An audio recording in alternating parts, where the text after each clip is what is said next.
আসসালামু আলাইকুম।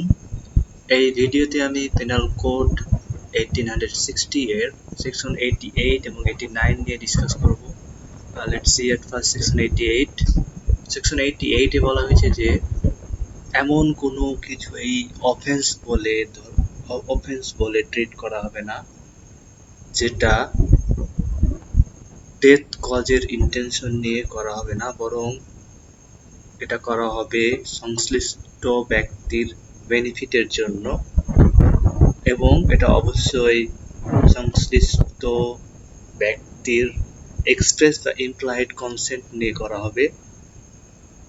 এইরূপ অবস্থায় যদি কোনো হার্ম হয়েও যায় তাহলে এটা অফেন্স বলে ট্রিট করা হবে না।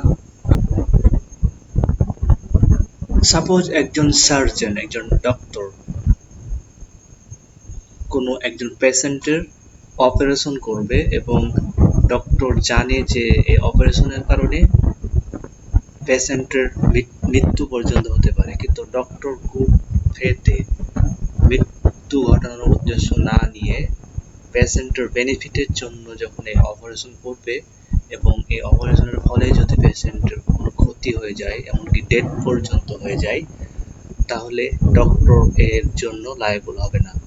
ওকে, ডক্টর এই সেকশনের প্রোটেকশন পাবে। Now let's see next section, section 89. Section 89 এ বলা হয়েছে সংশ্লিষ্ট ব্যক্তি বা কনসার্ন পার্সনের গার্ডিয়ানের কনসেন্টের কথা। আর প্রিভিয়াস সেকশনে বলা হয়েছে যার অপারেশন করা হচ্ছে বা যার বেনিফিটের জন্য এই অ্যাক্ট করা হচ্ছে এর কনসেন্টের উল্লেখ রয়েছে, আর এখানে তার গার্ডিয়ানের কনসেন্টের উল্লেখ রয়েছে। আর এখানে ইনসেন্ট বা চাইল্ডের কথা উল্লেখ রয়েছে, অর্থাৎ consent of guardian of insane or child. আর প্রিভিয়াস সেকশনে কোনো চাইল্ড বা ইনসেন্টের কথা উল্লেখ ছিল না। এই সেকশনে মেজর পারসন এবং সাউন্ড পারসনের কথাই উল্লেখ রয়েছিল। এখানে যেহেতু চাইল্ড এবং insane person, so consent of guardian require. যখন কোনো আনসাউন্ড পারসন বা চাইল্ড আন্ডার 12 ইয়ার্স,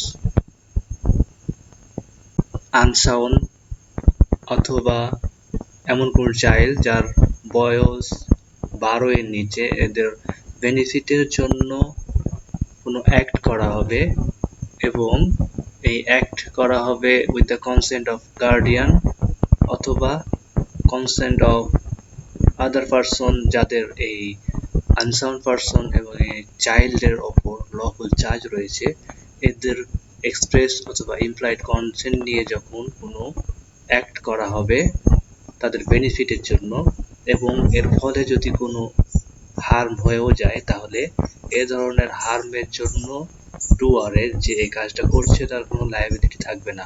ওকে, তবে ডুয়ার অবশ্যই ইন গুড ফেথ অ্যাক্ট করবে এবং এদের বেনিফিটের জন্যই কাজ করবে। তবে এই সেকশনের বেশ কিছু এক্সেপশন রয়েছে। ফার্স্টলি, এই সেকশন অ্যাপ্লিকেবল হবে না যদি ইন্টেনশনাল ডেথ অথবা ইন্টেনশনাল ডেথের চেষ্টার জন্য এই অ্যাক্ট করা হয়, তাহলে এই সেকশন অ্যাপ্লিকেবল হবে না, এই সেকশনের প্রোটেকশন পাওয়া যাবে না। সেকেন্ডলি, এই সেকশন অ্যাপ্লিকেবল হবে না যদি যে এই কাজটা করছে, দ্য ডুয়ার, যদি এটা জানে যে এই কাজের ফলে ডেথ পর্যন্ত হতে পারে এবং কাজটি যদি করা হয় ডেথ প্রিভেন্ট বা গ্রেভিয়াস হার্ট প্রিভেন্ট অথবা জটিল কোনো রোগ নিরাময়ের উদ্দেশ্য ছাড়াই যদি এটা করা হয়, তাহলে এই সেকশনের প্রোটেকশন অ্যাভেলেবল না। থার্ডলি, এই ধরনের অ্যাক্ট যদি করা হয় গ্রিভিয়াস হার্ট, মারাত্মক কোনো ডিজিজ, রোগ নিরাময়ের উদ্দেশ্য ছাড়াই, ভলেন্টারিলি গ্রিভিয়াস হার্ট অথবা ভলেন্টারিলি গ্রিভিয়াস হার্টের প্রচেষ্টার জন্য এই কাজ করা হয়, তাহলে এই সেকশনের প্রোটেকশন অ্যাভেলেবল না। ফোর্থলি, এই সেকশন অ্যাপ্লিকেবল হবে না যদি কোনো অফেন্সের সহায়তার জন্য অ্যাবেটমেন্ট অফ এনি অফেন্সের জন্য করা হয়, তাহলে এই সেকশন অ্যাপ্লিকেবল হবে না। ফর এক্সাম্পল, সাপোজ একজন চাইল্ড অথবা আনসাউন্ড পারসন, আর চাইল্ডের এজ অবশ্যই আন্ডার 12 হবে। এই ধরনের চাইল্ড বা আনসাউন্ড পারসনের অপারেশনের জন্য বা তার কোনো মারাত্মক রোগের নিরাময়ের জন্য যদি অপারেশনের প্রয়োজন হয় এবং এর গার্ডিয়ান বা যাদের লফুল চার্জ রয়েছে এরা যদি কনসেন্ট দেয় এবং ডক্টর যদি এই কনসেন্টের ওপর বেসিস করে কনসেন্ট নিয়ে যদি কোনো অপারেশন করে, তাদের কোনো মারাত্মক রোগ প্রিভেন্ট করার জন্য অথবা ডেথ প্রিভেন্ট করার জন্য অথবা গ্রিভিয়াস হার্ট প্রিভেন্ট করার জন্য, আর এই ডক্টর যদি গুড ফেথে কাজ করে এবং এর ফলে যদি কোনো ক্ষতি হয়েও যায়, এমনকি ডেথও হয়ে যায়, এরপরও ডক্টরের কোনো ক্রিমিনাল লায়াবিলিটি থাকবে না, ডক্টর এই সেকশনের প্রোটেকশন পাবে। তবে যদি doctor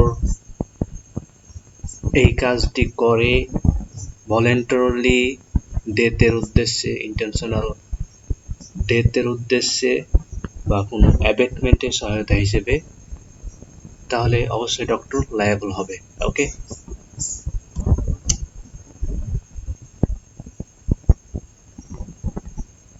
thanks for watching. Please don't forget to subscribe